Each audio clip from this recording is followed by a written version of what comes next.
नमस्कार, दिव्य हिमाचल टीवी में आपका स्वागत है। मैं हूं आपके साथ निखिल अवस्थी। शुरू करते हैं आज का बुलेटिन मुख्य समाचारों के साथ। हिमाचल के कॉलेजों में 5 फरवरी तक छुट्टियां, शिक्षकों को ऑनलाइन पढ़ाई तेज करने के निर्देश। हिमाचल में 5 और कोरोना संक्रमितों ने तोड़ा दम। सरकाघाट अस्पताल के पास धंसा जल शक्ति विभाग का टैंक, मिट्टी पानी से भर गया Covid ward. Chandigarh Manali national highway पर स्लापड़ के पास चलती कार में लगी आग, बाल बाल बचे 3 सवार। बिलासपुर बस स्टैंड पर टाइम टेबल को लेकर परिचालक बस अड्डा कैशियर में हाथापाई, फटे कपड़े। क्रिसमस मनाने पहुंचने लगे मेहमान, होटलों में एडवांस बुकिंग में बढ़ोतरी से बेहतर कारोबार की बड़ी उम्मीद। ठंडी हवाओं से कंपकपाया हिमाचल, कई हिस्सों में 3 डिग्री तक लुढ़का पारा। और अब समाचार विस्तार से। कोरोना के चलते सरकार को मजबूरन छात्रों की छुट्टियां बढ़ानी पड़ रही हैं। इसी कड़ी में गुरुवार को शिक्षा विभाग ने सभी कॉलेज 5 फरवरी तक बंद रखने का ऐलान किया। इस दौरान ऑनलाइन पढ़ाई को लेकर नए निर्देश भी जारी हुए। पेश है ये रिपोर्ट। हिमाचल सरकार ने स्कूलों के बाद कॉलेजों में भी छुट्टियों का ऐलान कर दिया है। उच्च शिक्षा विभाग की अधिसूचना के मुताबिक विश्वविद्यालयों में 5 फरवरी तक अवकाश रहेगा। विभाग की ओर से ये आदेश भी दिए गए हैं कि शिक्षक ऑनलाइन परीक्षाएं करवाएं। इस दौरान ये भी कहा गया कि जितना भी सिलेबस अभी तक छात्रों को पढ़ाया गया है उसकी रिवीजन करवाई जाए। उधर सभी प्रिंसिपल को ये निर्देश दिए गए हैं कि ऑनलाइन कक्षाएं अब रेगुलर ली जाएं ताकि छात्रों को कोई परेशानी ना आए। बताया जा रहा है कि कॉलेजों में 60% सिलेबस पूरा करवा दिया गया है। ऐसे में अब जितना सिलेबस पूरा करवा दिया है उसे छात्र कितना समझ पाए हैं, इसका आकलन किया जाएगा। हिमाचल में मौत का आंकड़ा रुकने का नाम नहीं ले रहा है। गुरुवार को अंतिम सूचना तक प्रदेश में 5 लोगों की मौत हो गई, जबकि 100 के करीब नए मरीज सामने आए हैं। पेश है ये कोविड रिपोर्ट। हिमाचल प्रदेश में गुरुवार को अंतिम सूचना तक 5 और कोरोना संक्रमितों की मौत हो गई है। इसी के साथ राज्य में मौत का आंकड़ा 887 पर जा पहुंचा। इसी अवधि के दौरान 94 नए मामले आए।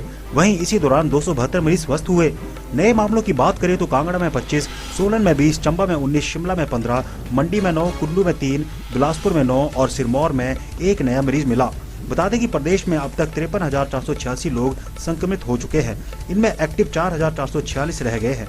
वहीं 48,106 मरीजों ने अब तक कोरोना महामारी को मात दी है। सरकाघाट अस्पताल में उस वक्त अफरा तफरी मच गई जब जल शक्ति विभाग का टैंक धंस गया और हॉस्पिटल का कोविड वार्ड क्षतिग्रस्त हो गया। इसके बाद क्या हुआ आप खुद ही देख लीजिए। सरकाघाट अस्पताल के साथ निर्माणाधीन नए भवन के कारण जल शक्ति विभाग का टैंक 100 मीटर नीचे गिर गया, जिसके चलते अस्पताल का कोविड वार्ड क्षतिग्रस्त हो गया। हादसे के बाद वार्ड मिट्टी पानी से भर गया, जिस कारण रोगियों और तीमारदारों को कड़कती सर्दी में भागकर जान बचानी पड़ी। वरिष्ठ चिकित्सा अधिकारी डॉक्टर PL वर्मा ने बताया कि उन्हें हादसे के समय मिलने के बाद मरीजों व उनके तीमारदारों को सुरक्षा वार्ड में शिफ्ट किया गया है। लोक निर्माण विभाग सरकाघाट के अधिशासी अभियंता विनोद शर्मा ने बताया कि ठेकेदार अस्पताल भवन को हुए नुकसान की भरपाई करेगा और जल शक्ति विभाग को भी नया टैंक बनाकर देगा। SDM जफर इकबाल ने बताया कि मामले की जांच के आदेश जारी कर दिए हैं। चंडीगढ़ मनाली नेशनल हाईवे पर गुरुवार को चलती कार में आग लग गई और देखते ही देखते पूरी गाड़ी जलकर राख हो गई। हादसे की तस्वीरें विचलित करने वाली हैं। चंडीगढ़ मनाली NH पर चलती कार सुलग उठी और देखते ही देखते राख हो गई। कार में चालक सहित 3 लोग सवार थे जो कि चंडीगढ़ जा रहे थे। इस दौरान स्लापड़ पुल क्रॉस करने के बाद गाड़ी से धुआं निकलने लगा। चालक ने तुरंत गाड़ी को रोका और सवारियों सहित बाहर निकल गया। इसी बीच देखते ही देखते पूरी कार राख हो गई। सूचना मिलते ही बरमाणा पुलिस व NTPC कोल डैम सहित BBMP सुंदरनगर के दमकल कर्मी अपने वाहनों सहित मौके पर पहुंचे, लेकिन तब तक कार पूरी तरह जलकर राख हो गई थी। उधर सुंदरनगर के धारंडा गांव में इलेक्ट्रॉनिक्स गुड्स की दुकान सुलग उठी और 5 लाख का सामान राख हो गया। तहसीलदार ने आगजनी से प्रभावित कारोबारी को प्रशासन की ओर से हर संभव सहायता का आश्वासन दिया है। बिलासपुर बस स्टैंड पर गुरुवार को उस वक्त माहौल तनावपूर्ण हो गया जब टाइम टेबल को लेकर निजी बस कंडक्टर और बस अड्डा कैशियर में हाथापाई होगी। आप खुद ही देख लीजिए लड़ाई झगड़े की ये तस्वीरें। बिलासपुर जिला मुख्यालय पर स्थित बस अड्डा में गुरुवार को एक निजी बस परिचालक व बस अड्डा कैशियर समय सारणी को लेकर आपस में भिड़ गए। भिड़ंत में दोनों को मामूली चोटें आई हैं और कपड़े भी फटे हैं। सूचना मिलते ही मौके पर पहुंची पुलिस परिचालक व कैशियर को अपने साथ चौकी ले गए। उधर निजी बस परिचालक का कहना है कि चालक परिचालक अपने रूट पर सही टाइम से चलते हैं, लेकिन बस अड्डा इंचार्ज हमेशा गाड़ी लेट करवाते हैं। सरकाघाट वाली परवाणु टू सरकाघाट बस जाती है, 12:40 का टाइम है। कंडक्टर और ड्राइवर जो अपने टाइम से चलते हैं, पर अड्डा इंचार्ज जो इन्होंने संजू जी बनाए हुए हैं, ये हमेशा गाड़ी लेट कराते हैं और हमारे को लड़ाई करते हैं। 4 दिन पहले हमारी लड़ाई हुई थी, बातचीत हुई थी, तो 4-5 दिन से गाड़ी ठीक टाइम पे जा रही थी। 4 दिन पहले भी इस बारे में लड़ाई हुई थी। बस अड्डा कैशियर का कहना है कि निजी बस परिचालक एचआरटीसी बस कंडक्टर के साथ गाली गलौज कर रहा था। तब वह परिचालक को समझाने लगे तो उसने हाथापाई शुरू कर दी। गाड़ी 12:40 पे चलती है यहाँ से, और वो कंडक्टर घुमारमी से आई गाड़ी और जो जा रही थी, तो कंडक्टर को गाली गलौज करना लग गया। मैं कह भाई क्या हुआ बात, मेरे लगे गाली गलौज करने कंडक्टर को। मैं कह रहा भाई आप निकलो, कोई बात नहीं, 1 आधा मिनट लेट भी हो जाती है, परंतु अभी बता ही हुए तो निकल जाओ आप भी। 1:10 भी हमारा टाइम है, आपका टाइम तो 1:50 का है। तो एक गाली गलौज लग गया करने भी, आप कौन होते हैं, आप यहाँ पे आरटीओ है, आप यहाँ के मालिक है। मैं कह रहा भाई टाइम टेबल है, तो अंदर देख रहा चल के टाइम टेबल अंदर।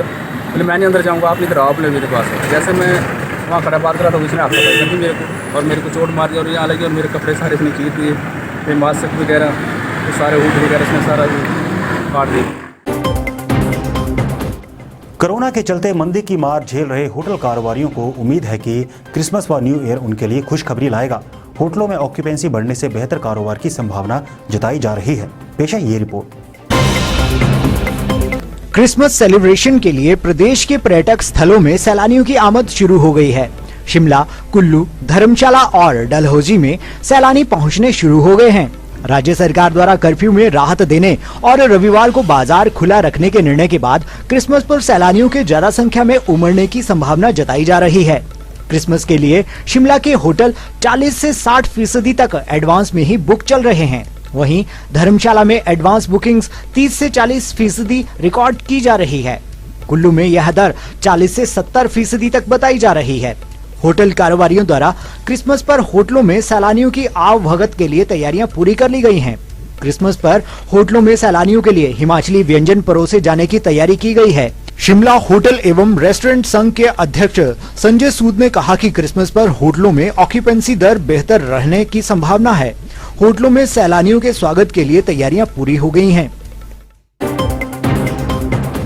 शीतलहर ने हिमाचल को पूरी तरह अपनी चपेट में ले लिया है। गुरुवार को कई हिस्सों में तापमान 1 से 3 डिग्री तक लुढ़क गया। अगले कुछ दिनों के लिए क्या है मौसम विभाग की भविष्यवाणी, देखिए ये रिपोर्ट। हिमाचल प्रदेश में मौसम के मिजाज बदलने शुरू हो गए हैं। गुरुवार को प्रदेश के अधिकतर स्थानों पर ठंडी हवाएं चलीं, जिससे अधिकतम तापमान में 3 डिग्री तक गिरावट दर्ज की गई। सोलन और सुंदरनगर के अधिकतम तापमान में सबसे ज्यादा 3 डिग्री तक की गिरावट आई है। इसके अलावा शिमला, कल्पा, धर्मशाला में 2, बिलासपुर, चंबा व डलहौजी के तापमान में 1-1 डिग्री की गिरावट दर्ज की गई है। केलांग का न्यूनतम तापमान फिर माइनस में पहुंच गया है। वहीं विभाग ने 26 दिसंबर तक मौसम साफ रहने का पूर्वानुमान लगाया है। हालांकि 27 और 28 दिसंबर को मैदानी इलाकों में बारिश और पहाड़ों में बर्फबारी की संभावना है।